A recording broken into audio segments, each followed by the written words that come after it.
សម្រាប់អនឡាញគឺខ្ញុំនៅលក់ថ្ងៃហ្នឹងមួយថ្ងៃទៀតហើយស្អែកគឺខ្ញុំសុំសម្រាប់សិនតតែចូលឆ្នាំហើយទើបខ្ញុំលក់វិញក៏ប៉ុន្តែសម្រាប់បងប្អូនដែលគាត់មកដល់ទីតាំងអាហ្នឹងខ្ញុំនៅលក់ធម្មតាទេទោះបីជាបងប្អូនមកថ្ងៃចូលឆ្នាំក៏ខ្ញុំនៅតែលក់ដែរពួកអីចូលឆ្នាំខ្ញុំមកដើរលេងទេជឿ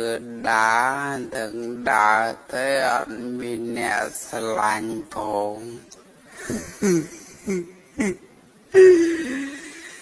ហ្នឹងហើយបងប្អូនក៏ថាខ្ញុំក៏សូមអរគុណបងប្អូនដែរកន្លងមកបងប្អូនបាទជួយគាំទ្រស្រឡាញ់ចូលចិត្តវីដេអូរបស់ខ្ញុំនឹកពីអ្នកបងប្អូនបាទទោះបីជាបងប្អូនខ្លះគាត់អត់បាន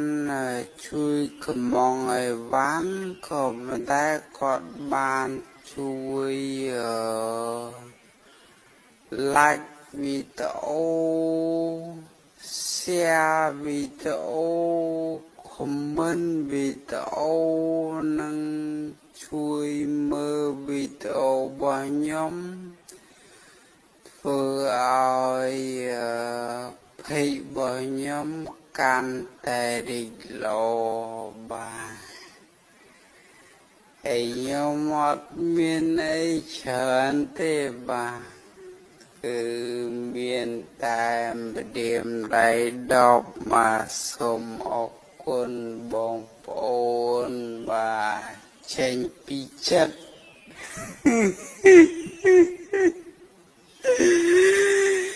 នៅបងប្អូនហើយចូលឆ្នាំនេះបាទសូម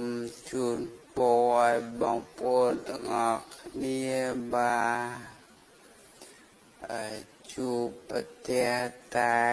សេចក្តីសុខបាទគ្រប់ក្រុមគ្រួសារហើយជាពិសេសបងប្អូនដែលគាត់ធ្វើការនៅឆ្ងាយហ្នឹងគឺពេលចូលឆ្នាំហ្នឹងគាត់ត្រូវវិលត្រឡប់មកលេងផ្ទះដើម្បីជួបជុំបងប្អូននិងគ្រួសាររបស់គាត់វិញសូមឲ្យគាត់ធ្វើដំណើរបាទគឺមាន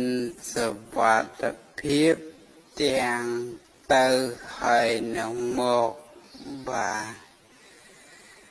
អញ្ចឹងខ្ញុំមានតែប៉ុណ្្នឹងទេបាទ